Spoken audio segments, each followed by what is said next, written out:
Well, good afternoon from Shaker Village at Pleasant Hill outside of Harrodsburg. This is one of Harriet and my favorite places to go to get away.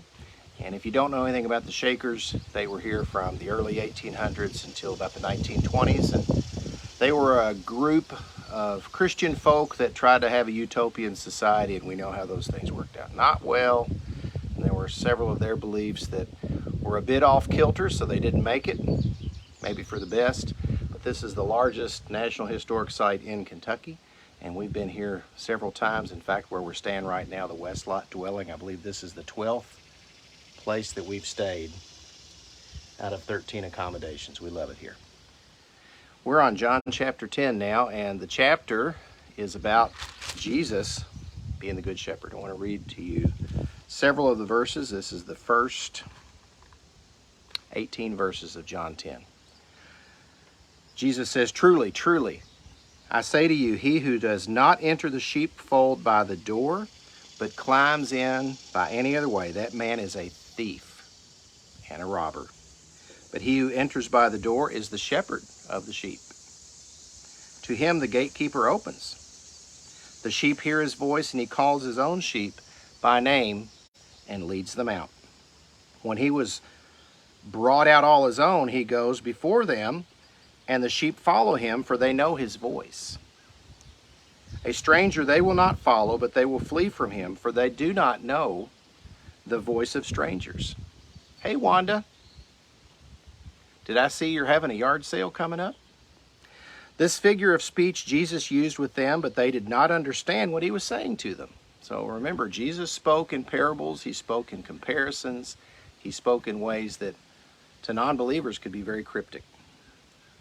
Verse 7, "So Jesus again said to them, Truly, truly, I say to you, I am the door of the sheep.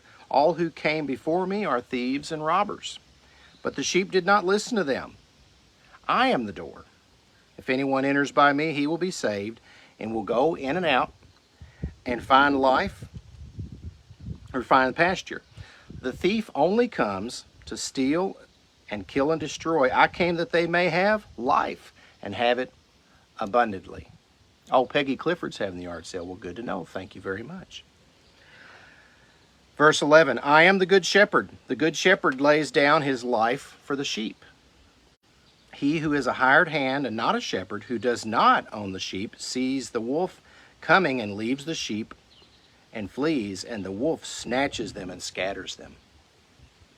He flees because he's a hired hand and cares nothing for the sheep. I am the good shepherd," Jesus says. "I know my own, and my own know me, just as the Father knows me, and I know the Father. And I lay down my life for the sheep. And I have other sheep that are not of this fold. I must bring them also, and they will listen to my voice. For there will be one flock, one shepherd. For this reason the Father loves me, because I lay down my life that I may take it up again. No one takes it from me, but I lay it down of my own accord. I have authority to lay it down, and I have authority to take it up again. This charge I have received from my Father." There was again a division among the Jews because of these words. Many of them said, "He has a demon and is insane. Why listen to him?" Others said, "These are not the words of one who is oppressed by a demon. Can a demon open the eyes of the blind?" You know, Jesus is talking here, speaking agriculturally about being a shepherd with the sheep, and he's saying that, you know, there's folks that are not good, and sheep won't listen to them. But I would tell you, I'd maintain that oftentimes in modern society and back then, there were folks that were posing as shepherds. There were false prophets, false teachers. We get that in a lot of churches today. This wokeism that is taking over our churches and our society, there's no place for it. Jesus is saying here that he laid his life down. He went for what he was called to do of his own accord, and his Father sent him. And he knew that people would not buy it a lot. There's some that do listen, some that don't. He even said there's some that are not of this fold that I will still go after, and they will listen to my voice. So Jesus knows. He knows who's going to listen to him, and he knows who does not. In churches, sometimes we have folks that that listen to the teachings of Jesus, that listen to this Holy Bible. And then there are plenty that don't. And Jesus says the hired hands, the folks that are not truly there for the sheep, they'll come in sideways and they'll come in the wrong direction. They'll climb over the wall. But Jesus says, I am the door, I am the way, I'm the entrance for the sheep to come in and out. We have to put our focus solely on Him, period. If we stray from that, not going to go well, not going to end well.